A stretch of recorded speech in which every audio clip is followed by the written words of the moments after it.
Herkese merhabalar, ben Huri. Huri Metek Mutfak'ta kanalıma mutfağıma hoş geldiniz. 10 dakikada ister kahvaltıya isterseniz çay saatlerini hazırlayabileceğiniz kolay bir tatlı tarifi hazırlıyorum. Yapımı gerçekten çok kolay. Herkes kolaylıkla yapabilir. Tarifimize hemen başlayalım. 2 adet tam yumurta, 2 yemek kaşığı toz şeker. Karıştıralım.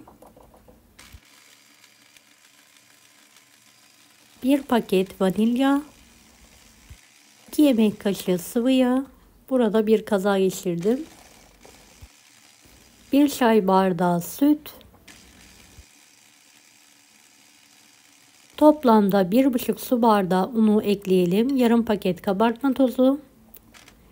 Karıştırmaya devam edelim.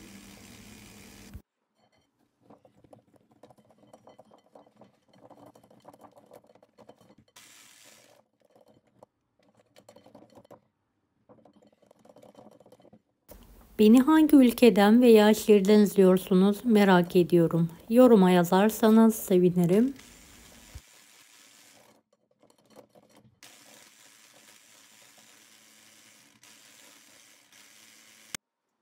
Evet, kıvamı bu şekilde olmalı.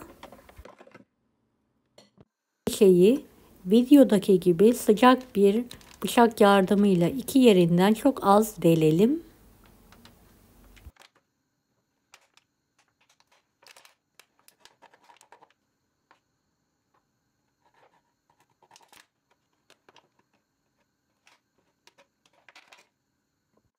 Poli bantıyla deldiğimiz yerleri bantlayalım.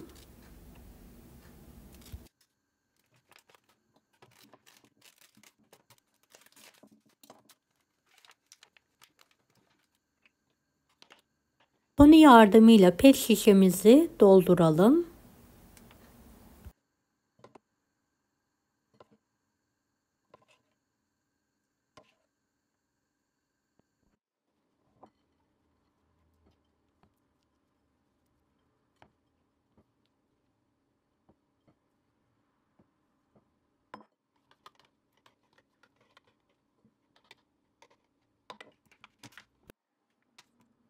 Sıcak tavayı az bir yağla yağladım. Her tarafını peçete yardımıyla siliyorum ve pet şişe yardımıyla minik minik hamurları sıkalım.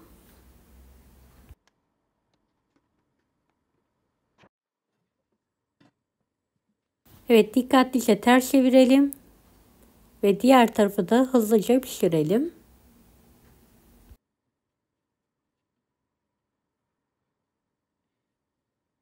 Pişirdiklerimi tavadan hemen alıyorum.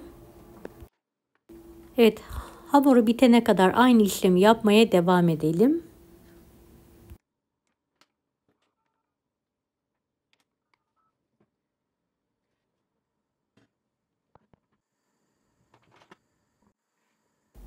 Ters çevirelim.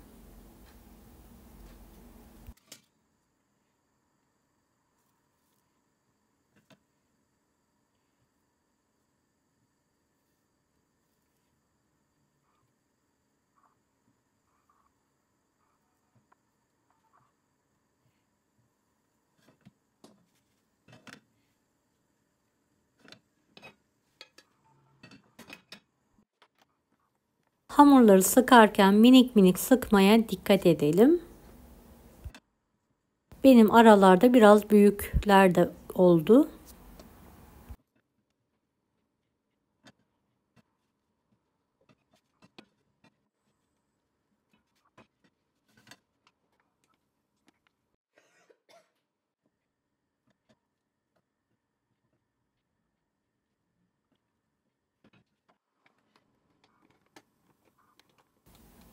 Evet, pişirme işlemine devam ediyorum.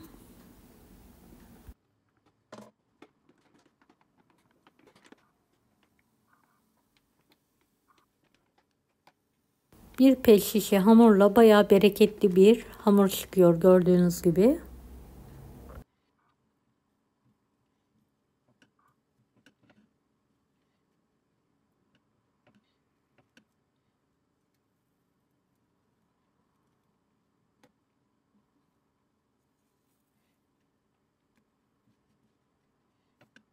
Kafelerde yediğimiz tatlının aynısını evde kısa sürede hemen hazırlayabilirsiniz.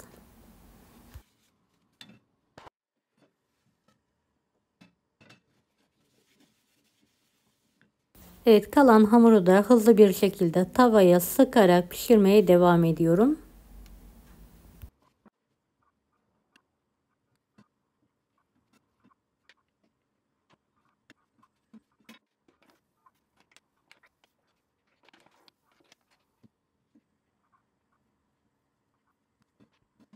Hepsini pişirdim. Geniş bir servis tabağının üzerine alıyorum ve yayıyorum.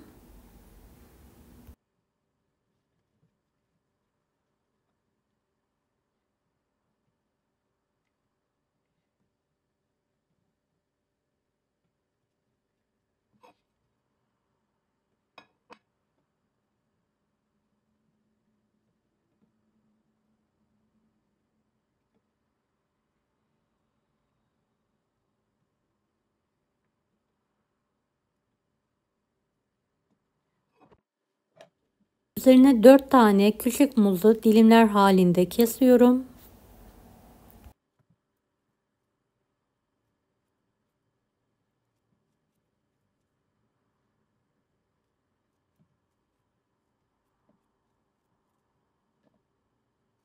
Bir kase yıkanmış çileği de bölerek üstüne alıyorum. Dilediğiniz meyveyi kullanabilirsiniz.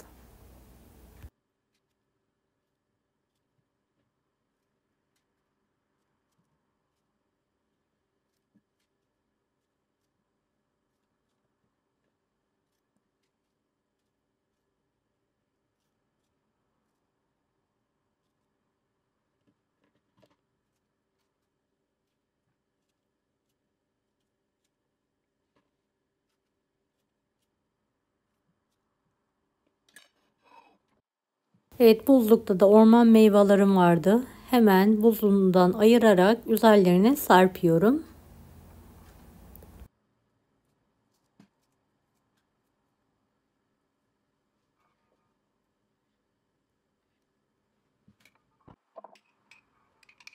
Kahvaltılık çikolatayı sıcak olarak üzerine sıkıyorum.